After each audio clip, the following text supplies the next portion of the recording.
Hello everyone, বর্তমানে আমি আছি বাংলার তাজমহলে, যা ভারতের আগ্রার তাজমহলের হুবহু অনুকরণ করে তৈরি করা হয়েছে। চলুন পুরো তাজমহলটা ঘুরে দেখা যাক। আসল তাজমহলের ইতিহাস সম্পর্কে একটু জেনে নিই। তাজমহল ভারতের আগ্রায় অবস্থিত অত্যন্ত সুন্দর এবং মনোমুগ্ধকর একটি স্মৃতিসৌধ। মুঘল সম্রাট শাহজাহান তার স্ত্রী মমতাজের স্মৃতির উদ্দেশ্যে এই তাজমহল তৈরি করে থাকেন। ভালোবাসা যে কত সুন্দর এবং ভালোবাসার জন্য যে মানুষ সব কিছু করতে পারে তারই প্রমাণ হলো এই তাজমহল। এই তাজমহল দিনের বিভিন্ন সময় বিভিন্ন রং ধারণ করে, যা দেখতে খুবই আশ্চর্যজনক।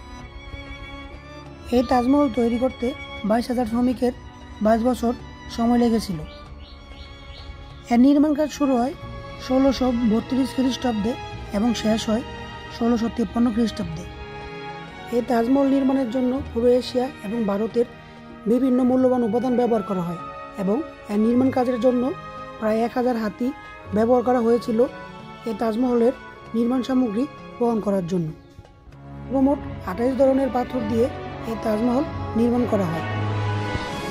সম্রাট শাহজাহান তার স্ত্রীর মৃত্যুতে খুবই শোকাহত হয় এবং তার ভালোবাসা অন্তরে লালন করে তার স্ত্রীর প্রতি শ্রদ্ধা জানিয়ে এবং স্মৃতিস্বরূপ এই তাজমহল তৈরি করে থাকেন।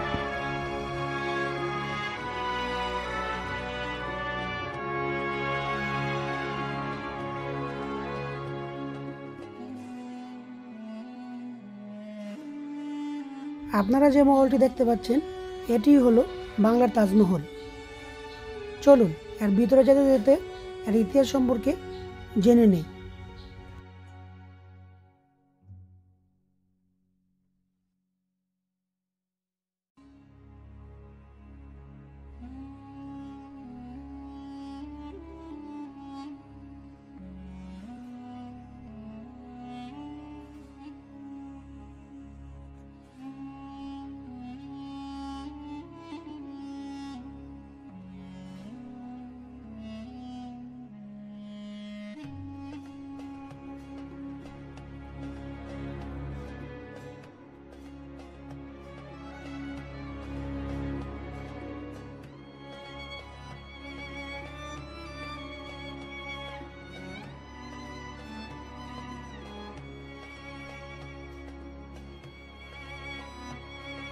ভারতের আগ্রার তাজমহলের কথা তো সবাই জানেন।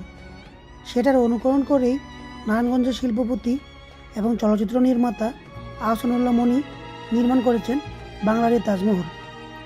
ঢাকা থেকে 10 মাইল পূর্বে সোনারগাঁয়ের জামপুর ইউনিয়নের পেরাবো গ্রামে অবস্থিত এই বাংলার তাজমহল। এটি তৈরি করতে প্রায় 5 বছর সময় লেগেছে এবং এটি ব্যক্তি মালিকানাধীন। এই তাজমহলটি প্রায় 18 বিঘা জমির উপর অবস্থিত। এর আশেপাশে আরও 52 বিঘা জমি আছে পর্যটনের জন্য। বাংলার এই তাজমহল নির্মাণের জন্য ব্যবহার করা হয়েছে 172টি বিদেশি কৃত্রিম ডায়মন্ড। ব্যবহার করা হয়েছে আরও আধুনিক প্রযুক্তি। নির্মাণ কাজের জন্য 6 জন টেকনিশিয়ান নিয়োগ দেওয়া হয়েছে এবং তাদেরকে বহুবার ভারত প্রেরণ করা হয়েছে যেন ভারতের আগ্রার তাজমহল অনুকরণ করে এই বাংলার তাজমহল তারা তৈরি করতে পারে।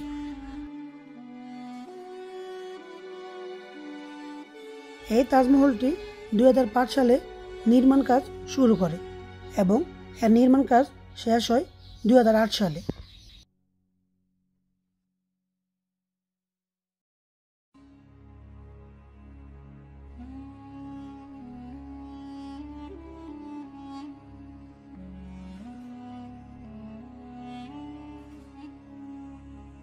এই তাজমহলের আনুমানিক বাজেট 100 কোটি টাকা।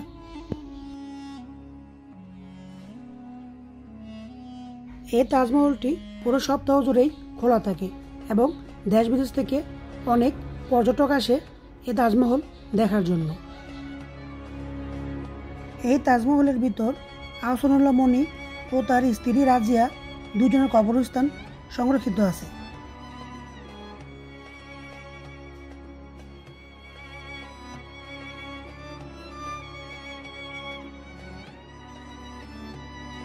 এই তাজমহলের চারপাশে রয়েছে 4টি বিশাল বড় মিনার, যা দেখতে খুবই সুন্দর।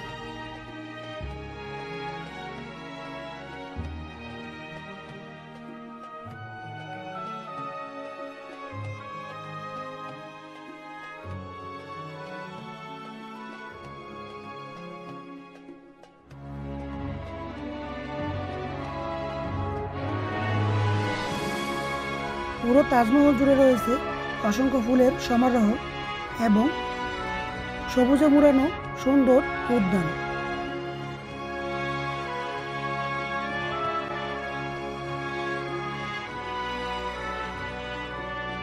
এবং বিশ্রাম করার জন্য রয়েছে নিরিবিলি একটি বসার স্থান। এটি হলো রাজমণি ফিল্ম সিটি রেস্টুরেন্ট। এখানে চাইলে আপনি দুপুরে লাঞ্চ করতে পারেন।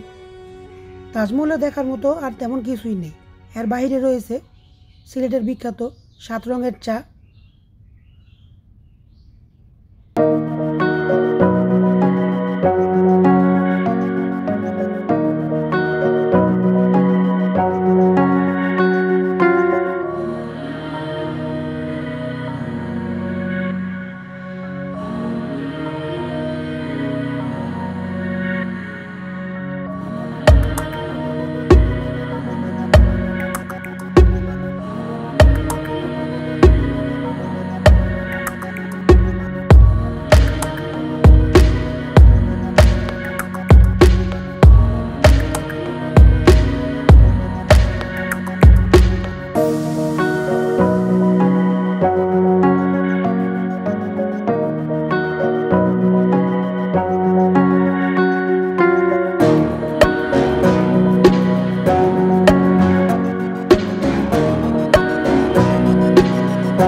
জানি যে এই জায়গাটা ওনাদের কাছে কেমন লাগলো।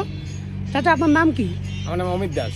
আপনি মানে কোথা থেকে আসছেন? ইন্ডিয়া? আমি কলকাতা বেহালা থেকে এসেছি। ও আচ্ছা, আপনি তাজমহল দেখেছেন? না, এখানে আমরা প্রথম ঢুকেছি, আচ্ছা আচ্ছা। এরপর আমরা তাজমহলে যাব। তো আমি মাঝে মাঝে বাংলাদেশ বেড়াতে আসি, কিন্তু এই সোনারগাঁয়ে আমি অনেকবার গিয়েছি, বারুদিতে গিয়েছি, কিন্তু এটা নতুন হয়েছে আমি শুনেছি, এই জন্য এখানে এলাম দেখতে। আমার খুব ভালো লেগেছে। তখন ক্ষুদিরাম যে হাসির মঞ্চটা করেছে, 120 বছরের যে পুরনো জিপ দেখিয়েছে, এগুলো আমার খুব মন কেড়েছে, খুব ভালো লেগেছে। তাছাড়া এই বাগানটা যে সুন্দর করে সাজিয়েছে, এটা আমার ভালো লেগেছে। এটা আমার নাতি হয়, এটা আমার নাতনি, এটা আমার ছেলের বৌমা। আপনার কাছে কেমন লাগলো? আমার কাছে তো খুব ভালো লেগেছে, প্রথমবার এসেছি তো আরো বেশি ভালো লাগছে। বাংলাদেশে কি আপনাদের কোনো আত্মীয় আছে না আপনারা আমরা বেড়াতে এসেছি। তো থাকেন কোথায় এমনিতে বেড়াতে আসলে? কুবাই, বেহালা কুবাই, হোটেলে থাকেন? না না, না, কুবাই, এমনি কুবাই, কুবাইলে এসেছি। আত্মীয় বাড়ি। ও আচ্ছা আচ্ছা। আসেন কতদিন দেশে? সবে তো 4 দিন হয়েছে এসেছি। ও, আমাদের এদিকে সোনারগাঁয়ে আপনার সোনারগাঁও জাদুঘর আছে, পানাম সিটি আছে, গিয়েছেন ওদিকে? যাবো দেখতে, এখনই যাবো। যাইয়েন, ওদিকে খুব ভালো আছে, দেখতে খুব ভালো। ওকে, থ্যাংক ইউ। থ্যাংক ইউ কাকা, আবার দেখা হবে। ইনশাল্লাহ। আপনারা যারা ঢাকা থেকে এই বাংলার তাজমহল দেখতে আসতে চান তারা